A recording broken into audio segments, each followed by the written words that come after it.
Okay, for our next talk, we will go to Angelo Marguglio from, where are you? Hi, Angelo, lovely to see you. Hello. Thank you for coming. Okay, I'd like to formally introduce Angelo. He has a background in computer engineering and he's head of the Smart Industry and Agri-Food Research and Development Unit in the Industry and Security Technologies lab. Sorry, it's a long one. Yes. As a research manager, he coordinates a group of more than 30 researchers, defining the strategic roadmap and the operational plans of the unit. And he coordinates several research projects and collaborates with the industry business unit of the engineering group. The main application fields are Internet of Things, big data, advanced manufacturing, enterprise social software and digital workplace, supply change management, smart farming and food safety. So quite a lot there, Angelo. Recently, he was elected as co-chair of the Fiverr Smart Industry Mission Support Committee, and he is driving the next actions to make Fiverr and other open source technologies valuable and profitable for both SMEs and large enterprises in the manufacturing sector. So without further ado, I'll hand over to you, Angelo, for your presentation. Thank you for coming. Yeah, really thanks, Sarah. Hello, everyone. As already introduced with this, I would say, short but even long introduction. So a few words of my side. So first of all, thanks for inviting me to this event. As commented, we as Ingegneria, we are a large, the larger one indeed in Italy, system integrator, mainly dealing with the IT technologies, but also somehow in the conjunction between IT and OT. And in my R&D unit, I'm specifically focusing on several aspects that can impact how we work in our factories, how we interact in our business ecosystem, and so on and so forth. So what I'm going to share with you today is a bunch of lessons learned that we are experimenting in several projects, but specifically focusing on some of the results of one project that has been conducted also with Crefeld University a few years ago, that is specifically on how to enhance the workplace to make it more adaptive, more easy for the human being to interact with the systems, with the automation systems, but also among themselves. So the main topics that I want to address today is a short introduction on the main challenges for the money manufacturing systems and how the European Commission is really targeting this innovation in the manufacturing sector. I will try also to give a sort of comparison between what was the context when we started this project and the result that I'm going to show, but also which is the current status of play, how the European Commission is trying to still push all of this innovation also in the coming work program, in the one that has been just recently launched. Then I will focus on specific results that we obtain in the past years and months on how to build, as mentioned, obviously, IT systems. So probably I'm trying to go a bit, I would say step toward the collaboration that has been just presented, but also how to interact with concrete manufacturing system in this end, and how we are approaching, or how we have approached this solution within A4Blue, that is the main project that I'm going to talk today, and how we have been developing the adaptive framework that is the core part of this project, and then we'll go through the conclusions. So first of all, I want to share with you all, which is our some sort of understanding of the concept of adaptability. It's not only a semantic concern, but really we need to have a common ground in order to understand how we are going to build our adaptive workplace. But the main two characteristics that we want to cope with are the dynamicity on how to change the automation and the behavior of the workforce when we have to deal with the changing circumstances, but also how we have to put together different co-workers, but especially when we have this interaction between workers and robots or automation systems, since we are really focusing on the robotic side, but indeed also the interaction between the humans and the rest of the automations is exactly, I would say, can be tackled in the same way, but still try to keep both the automation level, the stress for the humans, but also the investment that the company has to deal with, has to find the right trade-off between the cost and efficiency, and how this will impact the productivity itself. So more or less, this was the context, the framework when we started our study. So we start with this sort of dichotomy between the short-term analysis and the long-term, where we try to address how the production systems and the human workforce should interact in order to deal with this variability. On the long term, how we can make this sustainable, how we can really be adapting also when the market is really, I would say, highly changing, but probably in the last few years, these needs of adaptability also in the spot of what has happened with the COVID-19 pandemic, something that's completely broke out our way to manufacture, our way to manage our supply chain. So the redesign of the product or the process is something that is really, I would say, pushing a step forward on how we can really make our operation, our design for operation really effective. Try to keep obviously not only, I would say, our really focus, but try to enhance, which is the worker satisfaction in dealing with these different and varying automation systems, how we can really improve the way we work in our factory, how we can engage new talents also to work in this context.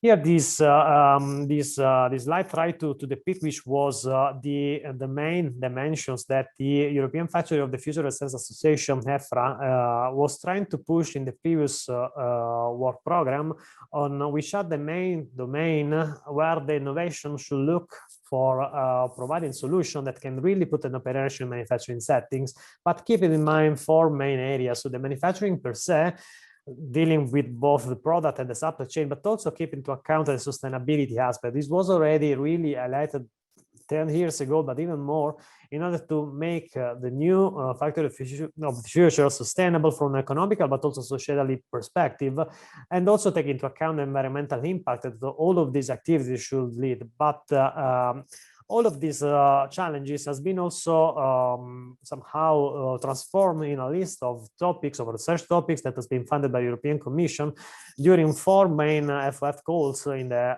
last, I would say, in the last years. And among them, there was also a specific call for the adaptive workplace where we get funded to develop this for good project that I was mentioned at the beginning.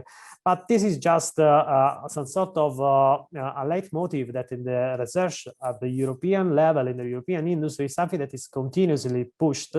And this is also visible in some of the outcomes of all this effort. One of them is the EFRA Innovation Portal that tried to collect all the results of all the initiatives of the project, the lesson learned, the experience, the experiments. All of them are concentrated in one online portal where you can find a lot of information, where all the information are really organized in a way that will easy the further development that can be built on top of these results.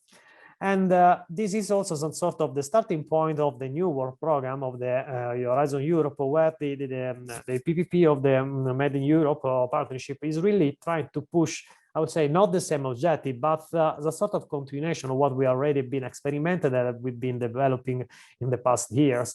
So the main aspect that we are still at the very center of the research of the European Commission is the attention to the competitiveness of our factories, the salvaguard of the planets, the people, again, how they are engaging in our factory, but how we can really get benefit for them, but also in the surrounding environment, as well as actually optimizing the production supply chain per se.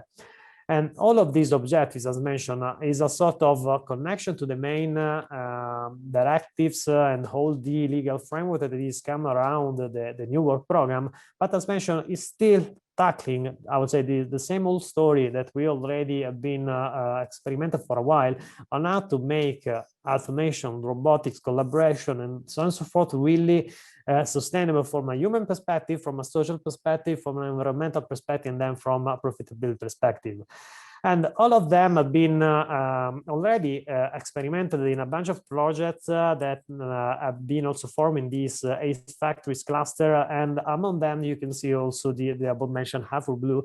But all of them have been experimented and developing solutions to really deploy adaptability workplace that can really support the execution of these recurrent tasks in our factories, but without without, let's say, leveling the individual of what is the real satisfaction of the work and the real attractiveness of our workplace.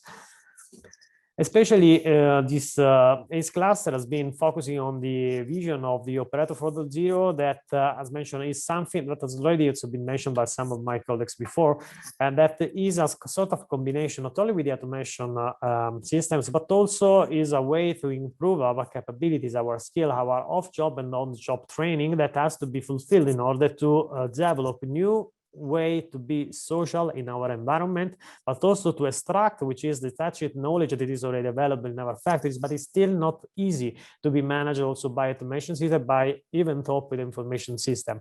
In order to increase the adaptability, but also the acceptability of the new way to interact with the factory, with the robots, with the automation system, in order to empower, which are the main and real talents within our factories.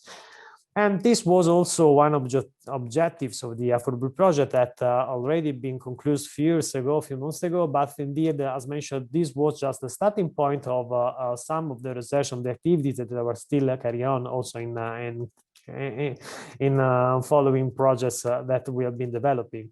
So the main idea is that we can build adaptive workplace that can benefit from a different level of automation. So it's not easy to find the optimal way or the optimal level of automation, but we have to stitch on the best of the human-machine interaction possible in order to increase the productivity and the acceptability of the system per se.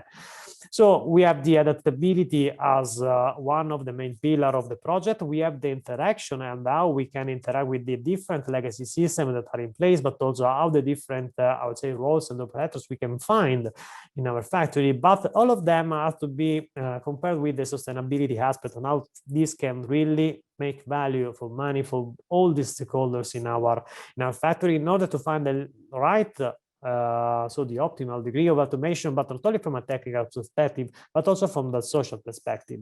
And all of them has been demonstrated in three main sectors, also producing a lot of benefits, has already been also validated by our business partner like Airbus SAS and others. But what I want to share with you is some more information on one of the most relevant contribution that we as engineers also been exploring this project. That is how we can really bring openness and open source solution into manufacturing settings in order to develop adaptive but also context-aware architecture in order to interact with our legacy system, but also to provide some new technology and solution that can be exploited also in the future. So we started our analysis from the standards. You know that there are already a lot of manufacturing standard reference architecture that can really bring, I would say, an easy path toward the implementation of digital manufacturing platform. There are some of them that has been developed in Europe, like the Rami 4.0 that has mainly been developed in the platform industry 4.0 in Germany. Then we have the ERA that is more some sort of the American counterpart, where probably also a more general, I would say, general purpose architecture, but also we have been pushing a lot the development of the Fiverr for industry architecture. And some sort of the combination of these three architectures has brought us to the design and then implementation of the affordable reference architecture. And I want to spend a few words more on the Fiverr for industry, since probably is one of the novel concepts that has been one of the core pillars of our project, but also is something that we are still trying to push in several initiatives. So I want to give you a short insight on what is Fiverr. Fiverr is a sort of continuous funding program from the European Commission in order to develop a European platform for deliver smart application, mainly based on data-driven solution and IoT-driven solution, based on standards, but also contributing to standards, and can provide the impact on several sectors, not only in the industry, in the smart city, in agri-food, energy, and others. Fiverr is also a community, is an open source community for developing a framework, and all of these components provide a curated catalog that you can use to build your own application. We have been experimenting this solution in the A4B project, but we also been contributing to this project, to this community, in order to increase the effectiveness of what we can do in the so-called Fiverr for industry. So which are the benefits of adopting context-aware application for industry. But what is a context information? Context information is something that really changes some sort of its characteristic on the different context where this information is produced or consumed. So this is a really high-level view on the different interface that can be used from the catalog to interact with the physical world. Then we have a central component that is the context broker, that is the one dealing with the exchange of information between the different components in order to build the system of system approach. And then we have processing, application capability, visualization, reporting, and so on and so forth. And all of them, obviously, a very high-level conceptual architecture that can be then derived and has been derived, for instance, in A4B to build your own digital manufacturing platform.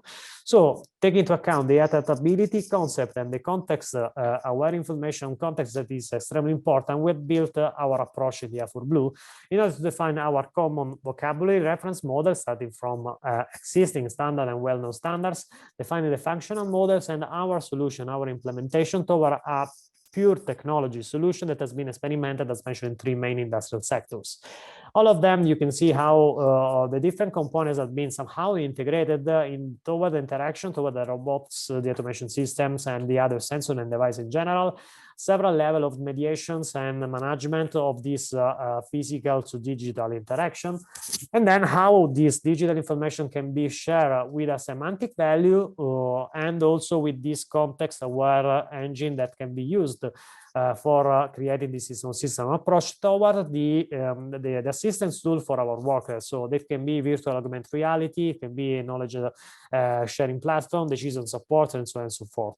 All of these components have been built around these main pillars, but the main and core component, as mentioned, is the event manager, since it's really what is giving us the power of the context awareness that can be shared, and now is nowadays even more pushed with the concept of the digital twin of digital twins, in order to increase some sort of the complexity of the issue, but indeed is also a way to extract, to exchange data between different systems in your factory, or even exchanging data within different factories, in order to increase the responsiveness of the overall OT and IT system, in order to provide this adaptability and also acceptance level that has been designed at the very beginning of the project. So in order to wrap up my conclusion, so we started our project from a context that was trying to design the roadmap of the factory of the future by 2020, but indeed we have been developing some technologies using standards and contributing to standard, and we have delivered our adaptive framework in the A4B project, delivering also success stories with 3 main sectors. But indeed, this is also the starting point of the new work program and the Made in Europe partnership, where more or less the same challenges are still in our roadmap, and we are still developing these solutions in order to increase some sort of greenness, the green transition of our industry, in order to increase our competitiveness not only in Europe but also worldwide. And that's it. Thank you, and Angelo, thank you very much for that. You managed to pack a lot in again to a short space of time. Okay, I'll go straight over to see if there's any questions for you from the audience. Does anybody have any questions for Angelo?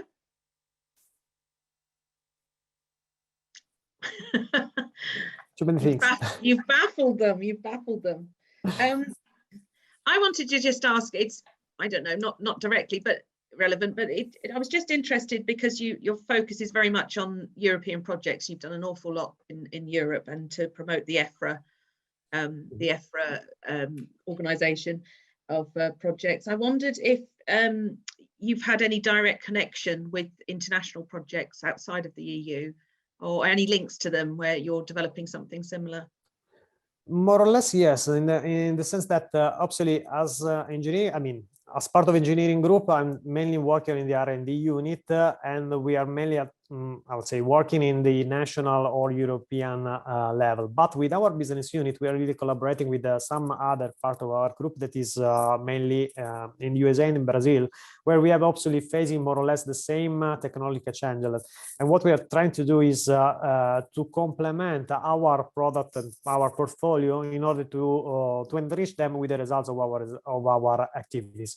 But what is happening on the other side, that this collaboration that I would say are more business related is giving us the opportunity also to start some collaboration with extended networks in this time, mainly from the North America, and we are really now trying to close the loop again. Specifically, we are, for instance, collaborating with the World Economic Forum in order to define a new way to deal with the consequences of the pandemic situation. As mentioned before, the adaptability or the flexibility of our manufacturing settings, but also in the supply chain, is something that's really disrupting our way to work. And this strict collaboration between some sort of the European perspective, but also the American perspective of the World Economic Forum, is really so thrilling how we can really join forces in order to deal with this some sort of demand of a new way to create networks, specifically, I would say, not only in the robotics domain, but mainly on the additive manufacturing domain, where we have to join forces for sure. So this type of initiatives are not coming from the research world, but is something between the business world, but also tackling some of our objectives in the R&D. And we are trying to join force between the different groups that are following these initiatives. Okay, so clearly lots of commonalities in terms of the issues that need to be developed. I'm wondering, in that experience then, have you come across any differences between regions of the world, or is everything, the same? I would say that more or less are the same. What is really challenging are the main protocols that are used, or the main software vendors that are really, I'll say, then adopted in the different manufacturing settings. So in this respect, we see that our European customer and our American customers are quite different in terms of software stack that are adopting, but the real challenges from an system integrator perspective, but also the real challenges for the business owners or the workforce of this business owner are exactly the same. So there are some commonalities, a lot of, and some probably different way to perceive how we should interact with our settings. But in the end, there are much more commonalities than difference between the two approaches. As with most things, I think. Yeah. Okay. Do we have any other questions for Angelo before the break? No, it looks like you've baffled them, Angelo. Yes, I have, sorry. Oh, yes, we do. Andre, please go ahead. Yeah, I might have missed one or two slides because I got a phone call in the background, the distraction a little bit. So, I was wondering, you are basically dealing with life in the manufacturing environment, basically. And I was wondering whether, do you see any limitations and constraints on standard scientific methods used in this field, in this research area, or do you put it differently? Do you think some innovative techniques you have to use to get better clarification what's going on and what to do, how to do things better? To be honest, I'm not sure having catch correctly the question, but the main some sort of main limitation is not, I would say, with a scientific standpoint, but it's more on the acceptability standpoint of the different stakeholders that in the R&D initiatives are probably not IT managers and so forth. So when you talk directly with the workforce, it's really difficult to get I would say, trustability on what you are providing to them. So again, is not a scientific different approach that is needed, but more a trustability in the activities you have to carry on with them and for them. Okay. Does that answer your question, Andre? Yeah, I understand the answer. I expected. So basically, my question was,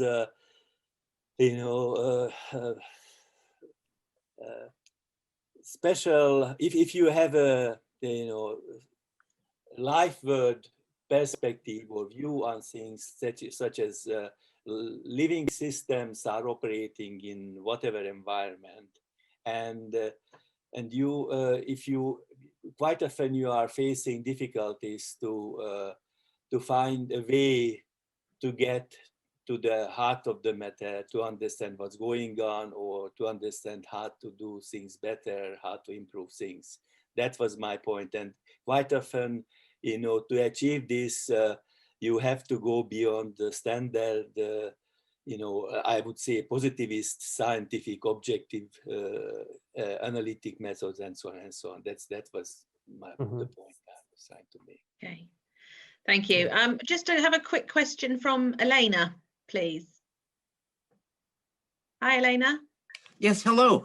This Hi. is Elena. Thank you very much for that talk. It was very interesting. I was curious in how do you see collaborative robotics helping in increasing the adaptivity of industry, of manufacturing? Well, what do you think that they'll be doing for to improve this? Yeah, first of all, I mean, the first challenge is mainly, I would say, at the OT level. So how we can really make this interaction smoothly, especially when you have to deal with different vendors of the robotics systems and automation system. The other big challenge is really how the interaction and the user experience in terms of how the interaction should look like from the workforce perspective is still something that is not easy to deploy in real settings. In every pilot, in every lab, is something that we can do it quite easily. But when we try to move this, especially in the SMEs, we are still trying to be, I'll say, reluctant in order to really implement and exploit this technology. So if we are able to some sort of not fulfill, but to overcome this not limitation, but this difficulty is something that we can really easy to boost our approaches.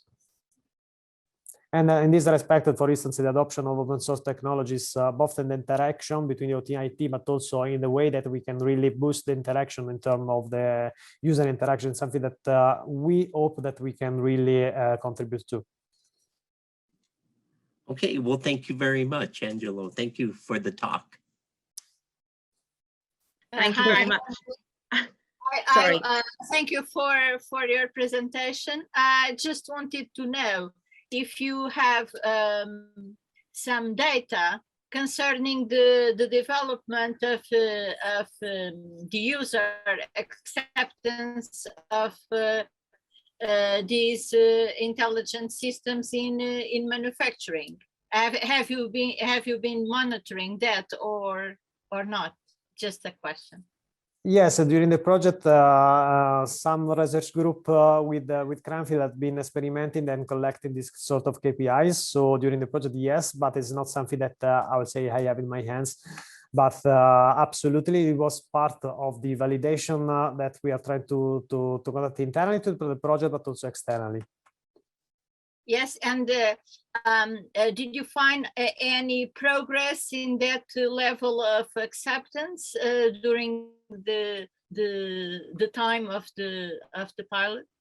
We probably Sarah can also jump in case, but if I remember well, we had sort of a true interaction. But what we are really comparing is been between without introducing our technologies and after introduce our technology. In this case, we analyze which was the gap between the two. Okay. And it was absolutely an increase in terms of acceptability, but also in the level of stress that this automation system will bring to the workforce. And this component has also been integrated in the optimal level of automation tool that has to suggest the manufacturing owner on how to establish the right level of automation. So this kind of feedback has been also introduced as a sort of input to this tool in order to consider the workforce acceptability of the tool as part of the variables to design the new factory settings. Okay, thank you. Thank you. Does anyone else have any questions for Angelo before we break? No, in that case, Angelo, I want to thank you very much for a fabulous presentation. It's good to see you again. Thanks to you. Thank as you very all. much. Brilliant. Ciao. You might get some follow-up questions. Okay. Okay.